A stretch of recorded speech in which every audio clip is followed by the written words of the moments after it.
Hello and welcome back to Live from the Bottom Half. If you're joining us again from our last few shows, welcome back.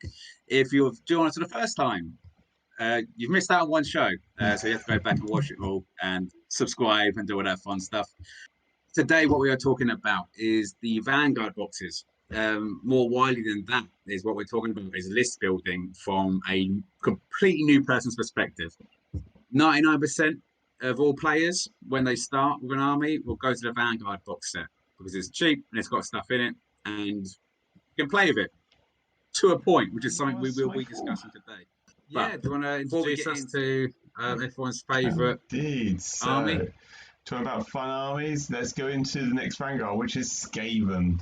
So Skaven once again has a retail value of £85, and this has a points limit, points range of about 630 to 680, depending on how it's built. In this army pack, you get a Grey Seer, you get 20 Clan Rats, 3 Storm Fiends, and either a Warp Lightning Cannon or Plague Claw. That's when you can change and build, and that will affect your points. In this then you get a couple monsters, artillery, chaff, and a hero. But Michael, you are our almost like professional Skaven player in this one. What are your thoughts on this? My honest thoughts on this box are it's like playing football in flip flops. You're going to make memories and you're going to have fun. But there's a lot in here that is also that's what it's going to give you. The Storm Fiends are fantastic, but almost every Skaven list runs them, and they have a big target on their back. Everyone wants to get rid of it. So what we do is we go to the first one. We'll go through the box, and I'll give you my views on the box itself, what's good, what's great.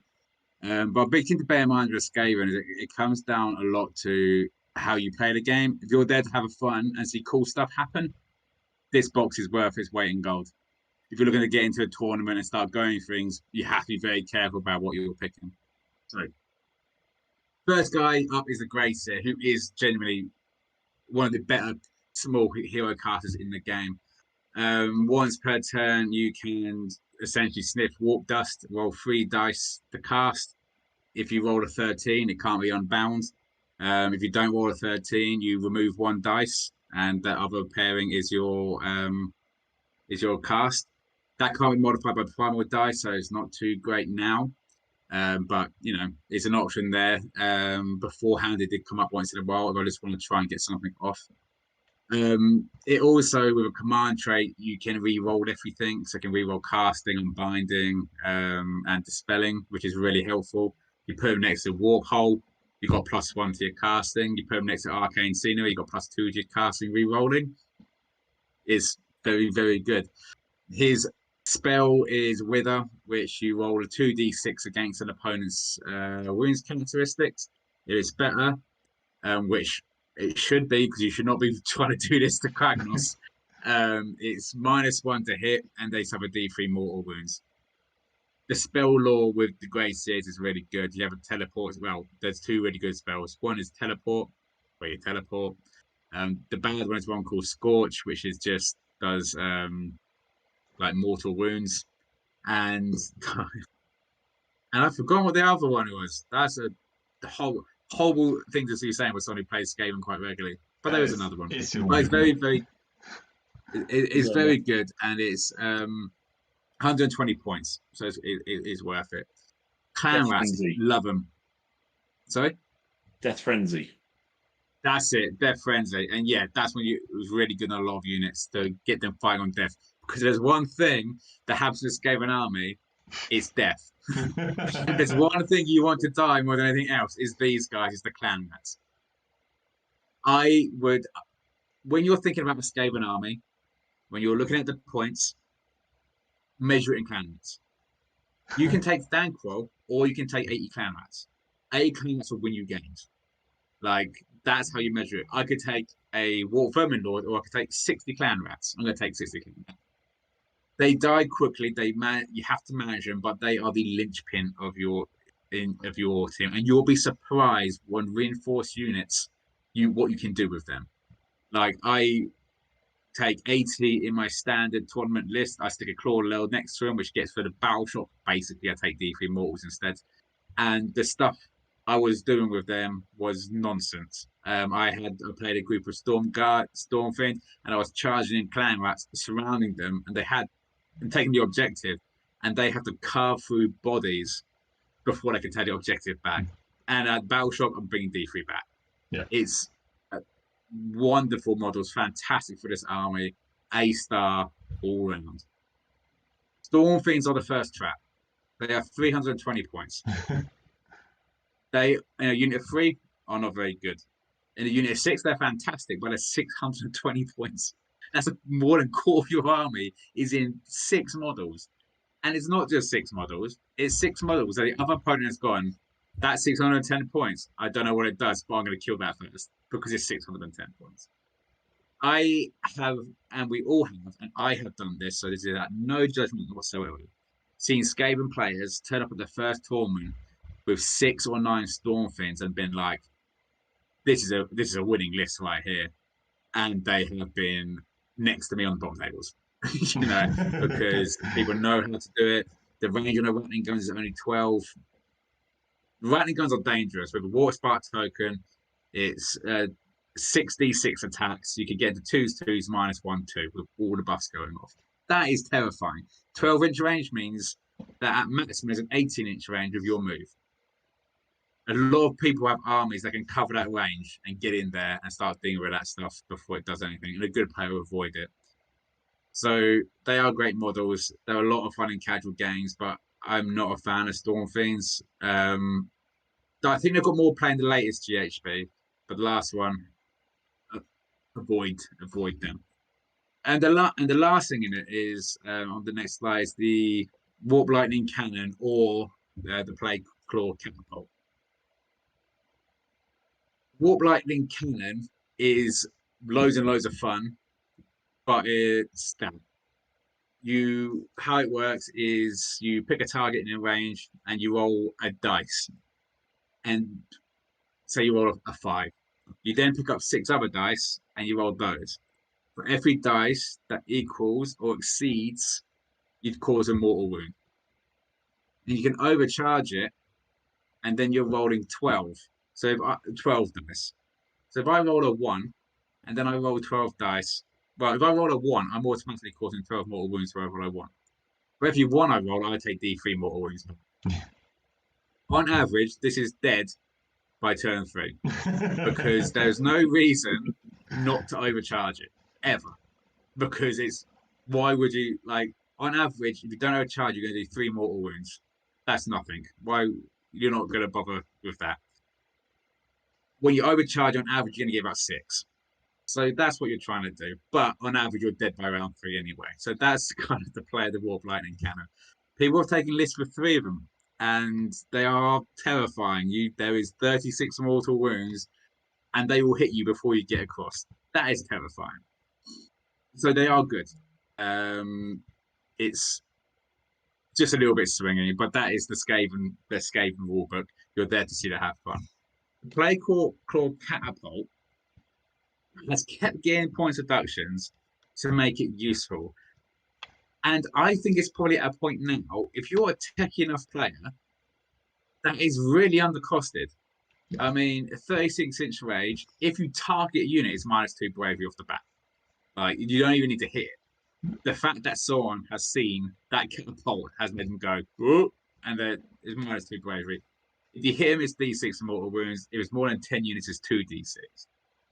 So mortal wounds are kicking. So Battle Shock's kicking off. There's a lot of Battle Shock mitigation in the game, which that's where the tech comes in. If you throw a Horror Gas in there, you take 300 points of Plague Claw Catapults. That's 3 units, got -2 bravery. There's a Horror Gas in the middle, and you're using other stuff to kill other stuff. And again, we get into dilemma play. There's no good choice. Someone's got to run, and that's what you're doing to your players. So I think that's good, but it hasn't been appearing in a lot of good lists. A tournament better lists. So maybe on the tabletop, I don't use these particularly. I did use Warp Lightning Cannons, but I moved to Jezzails because with Jezzails, which are the snipers, you can get more damage and more consistent across the whole game. I hated the idea that I lost 150 to 300 points for my cannons by turn 3. So like, great. And now my 600 points of storm things are definitely in trouble. So that's it. So the box is great if you are an Skaven player who wants to have fun and doesn't mind about what happens. You just want to see fun stuff. If you're looking to actually get good results, you can buy clan rats a penny for 20 all over the world. Graces you want to keep. The Plague Claw maybe has some play, but Storm Fiends, it's difficult. We're not there's a 41% win rate at the moment. Yes. And Storm Fiends are our biggest hitter, which kind of tells you what that's at, to be honest. Yes. So yeah, that's the Vanguard. Yeah, so like I've been on the receiving end of this army, and I've actually ran it once as just like a tester army. And I think you're right. The Plague Claw, admittedly, at the current points you said, it's 100 points for that catapult. And you've got some people like Vincent Trella, who's another streamer and everything, who's saying you take 2 or 3 of these bad boys, and you're not worried, it's 100 points each. And they can do stuff. If you buff them up, like you said, you can get them in the right place and whatnot. And particularly at the moment where people are taking out perhaps a lot of chaff units, you're talking like the 40 zombies, 20 Graveguard, 30 Graveguard, that sort of thing. There's actually an avenue for these fellas to actually do something. Working on the premise though that you, like you said, this Vanguard is potentially a good starter set. What would you suggest you go like hero-wise? I'm going to give you a grace here, and there are plenty of options when it comes to Skaven. 2 ways. So there's 2 fields to the conversation. One is if you're a Skaven player who's trying to have fun, and if you're a Skaven player who wants to start performing well at tournaments. If you're doing well at tournaments, now we're expecting to get battle tactics in the near future because Games Workshop has said they know our battle tactics are really great. I take 3 Plague Priests and I take Plague Sensor Bearers because 3 prayers on 1 go is a battle tactic, and I can re-roll with great prayers. That's jank there, so I can guarantee battle tactic.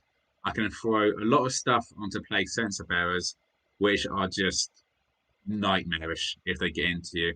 They are swingy. I went into a Maw Crusher. I split my attack, so 25 rolls each. My first roll, I done 3 damage to this Maw Crusher. The second one, I done 25. And it's just a Skaven way. No matter what we try and do, it's going to be a bit wild. The second one on that side, on the tournament side of it, is you need to take blocks of clan rats. Right. And if you're taking blocks of clan rats, as Ben has mentioned, I think you just mentioned there, is the Claw Lord. He is fantastic. You can't target him, you can buff him up, first rules, but when Battle Shock hits, you can take D3 mortal wounds and no one runs. 3 units die, and then you bring back D3. Now, what that means practically is that you kill 3 rats and 1 comes back, right? Because that's how D3s work. But that's what it's for. That's what a Claw is for. I can see some. You mentioned Storm Vermin. I don't think Storm Vermin are worth the points. A clan rat is half a point a model. Storm Vermin is a 0.2 or something. It's a 10 for 120 compared to 100 for 20. So it's half a point. Storm Vermin have a bodyguard rule, which is useful, but a Claw Lord would never be near combat. And if he does, he has scurry away. Because one of the game rules is when I pick my hero to fight, I can leave. And it's very rare, unless I'm in a good position, that I will fight it. So my Claw Lord will literally go, ciao Bella, and just leave. With shooting, you can't target outside 12. You can protect him quite easily. So Storm Vermin, not so much. Graces, 3 Graces, you have a great rule where I roll my first run dice, I apply it to the whole army. I run my first charge, I apply it to my whole army. So I had games of Savage Hammer, when my first roll on a clan rat or whatever was, I think it was an 11-inch charge. Excellent. Every unit on this board has now got an 11-inch charge. In a game which is built on consistency being a good thing, and you take Skaven, who are not a consistent army, that is really, really good. So the hero-wise, plague claws, plague priests, claw lords, graces. The bombardier is the guy who hands out the war spark. If you are a fun player, which is exactly what most of us should be, Yeah. taking another Vanguard box gives you a very fun army. Like 6 Storm Fiends, 2 Plague Claws, a bunch of stuff to die in combat, and wizards throwing spells around. That's a lot of fun. Take an Engineer, because he can buff your Warp Lightning cannons. And he can also hand out Water Spark tokens to your Storm Fiends. And that means that's a squire tactic. I know we're not here to talk about particularly what the armies do, but that is a cheap purchase which essentially doubles your output across your army. Yeah. So if you're like, I don't care about winning like medals here, I want to go and have fun with my friends, 2 Vanguard boxes and an Engineer, you have a very, very fun army. And you're going to kill more rats than the other person. So yeah, that's what I'd say for that. And so like this Jason, Vanguard box. Jason, you've been on the receiving end of Skaven from time to time from various opponents and everything. What's your thoughts on the Vanguard? Do you think it's an option? I think it gives a good introduction to the army. I was going to say exactly the same as Mike. 2 Vanguard boxes will be a great starting point for the army. Yeah. And that gives you what? 1,100 points. It gives you enough points to then build it to your specification as well, how you want to add little bits onto it. Mm-hmm.